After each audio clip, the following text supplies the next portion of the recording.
निदा खान, इम्तियाज जलील यांची नातेवाईक असल्याचा अत्यंत गंभीर स्वरूपाचा आरोप छत्रपती संभाजीनगरचे पालकमंत्री संजय शिरसाट यांनी केला आहे।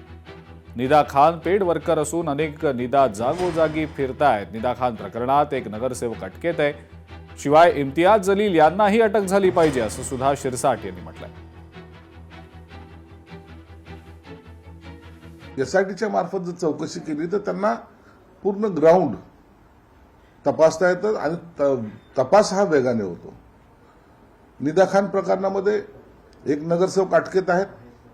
आता जी माहिती आलेली आहे की हा इम्तियाज जलील जो माजी खासदार आहे त्याचा भावाची बायको, त्याचे असलेले हे सगळे रिलेटिव्ह आहेत।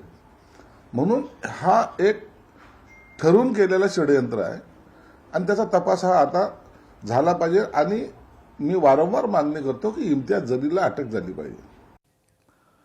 लादेनची तुलना ओवैसींशी होऊ शकत नाही। ओवैसींना मुस्लिम समुदाय पाठिंबा देत नाही।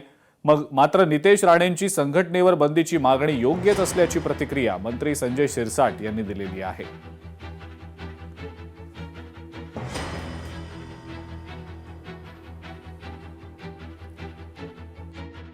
कारण ती दहशतवादी संघटना आहे।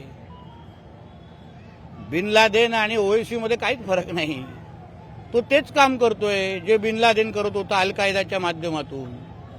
एक तरी एमआयएमच्या निवडून आलेला कार्यकर्ता किंवा नगरसेवक कोण लोकप्रतिनिधी आता काही महिन्या आठवड्या अगोदर तो इम्तियाज जलील काय बोललेला की आम्हाला महाराष्ट्र हिरवा करायचा आहे। असा कुठला राजकीय पक्ष आहे जो अशा पद्धतीची भाषा वापरतो? म्हणजे त्यांच्या एमआयएम मध्ये आणि पीएफआय आयएसआय अल कायदामध्ये काहीच फरक नाही। ती दहशतवादी संघटना आहे। दहशत करणं, जिहाद करणं विविध माध्यमातून हेच त्या एएमएमचं काम आहे।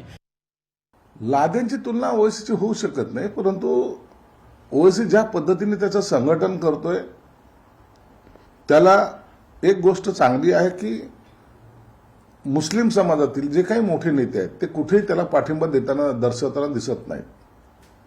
मुल्ला मौलवी असतील ते कधी पाठिंबा देताना दर्शवत नाही। यांनी ज्या पद्धतीने अतिरेकी टाईप आपलं संघटन तयार करायचा प्रयत्न केलाय, उचकवण्याचा लोकांना प्रयत्न केलेला आहे, काही ठिकाणी जातीचा विष पेरण्याचा प्रयत्न केलेला आहे। म्हणून नितेश राणेंनी सुद्धा जी काही मागणी केलेली की या संघटनेवर बंदी आली पाहिजे, त्याला आमचं समर्थन आहे। लोकशाही मराठी ऐका, पहा, जागरूक रहा।